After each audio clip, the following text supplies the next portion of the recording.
How's it going, everybody, and welcome back to another video. I hope you're having a lovely day so far. So, this is part 2 of zooms and primes. In the last video, I talked about 5 reasons why I thought prime lenses were better than zooms. But today, we're going to flip the script and talk about 5 reasons why I think zooms are better than primes when it comes to photography and film. Now, just like in the last video, this is going to be a general guideline rule between zooms and primes, as there are a lot of outliers and different examples. So I'm going to be using, for my show lenses, the Sigma 18 to 50mm Super 35 or APS-C lens. And for my prime, I'm going to be using the Sony G Master 1.4 24mm prime lens. Now, with all that out of the way, let's begin. So for number 1, we can't hold it off any longer. It has to be the convenience of a zoom lens. Being able to quickly zoom in and out among several different focal lengths allows you to quickly and easily get your subject in frame and align things exactly how you want. You have to move your camera around, or in this case, your zoom is your feet when it comes to a prime. So when it comes to convenience, zooms have that hands down. And with that in mind, we're gonna move on to number 2. The fact that you can dial in your exact focal length. Now, with most primes, you have 24, 35, 50, 85, 135, and a 150 or so.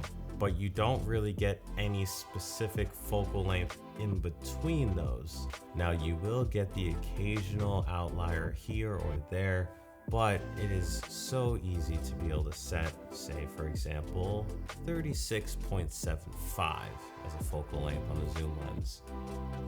You just can't be able to do on a prime unless you buy a whole stack of them. And that brings me on to number 3, portability. Now, I know I said in the last one that in general, prime lenses are a lot lighter and smaller than their zoom counterparts. But when you look at an entire collection set, you can have a 16, 20, 24, 35, 50, 85, 135, and so on and so forth. And if you need any specific odd focal lengths in between, you can add additional lenses to that kit. You're looking at anywhere from a minimum of 3 to as many as 10 different lenses you can have. And that's going to be a lot of weight and a lot of bulk when you're carrying them as a set, compared to a single zoom lens where you might only need perhaps 1 or 2. A 24 to 70, which covers just the beginning of the wide end to just telephoto, and then a 70 to 200 to cover the rest of the telephoto range. With that, you've completely covered every possible focal length from 24 to 200 in only 2 lenses. Number 4, which is in the name, you have the ability to zoom in on your subject, which can help to give optical movement rather than keyframing it later in post, which will save you a little bit of time, a little bit of effort, and most importantly, it'll give you a better image quality than if you were to try and magnify it 1.5 times.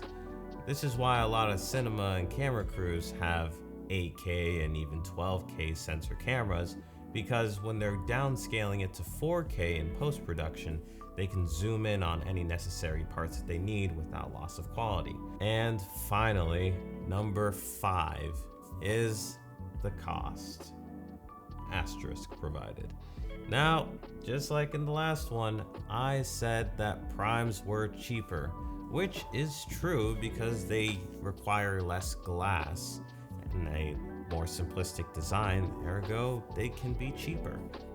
This is not a good example because it's a G Master, but in general, they're usually a lot cheaper than zooms. But in the case of an entire set, an entire kit, when you look at the cost of 3 to 5 different primes that you're gonna need, it's cheaper just to have the singular zoom lens in most cases. And when you look at all the other factors stacked on top, perhaps a zoom might be what you need for your shoot after all. And there you have it, guys. 5 reasons why I think that zooms are better than primes. Now, that's not to say that you can't use primes on your shoot, or that I think that primes are inherently worse. I think that zooms and primes work together in order to help you achieve your goal. Because remember, at the end of the day, all this stuff are mere tools that you can use to help make your project come true. So let me know what you guys think in the comments down below. Do you use primes? Do you use zooms? Like, comment, share, and subscribe for more juicy content such as this. And I hope you guys have a great rest of your day. Peace out.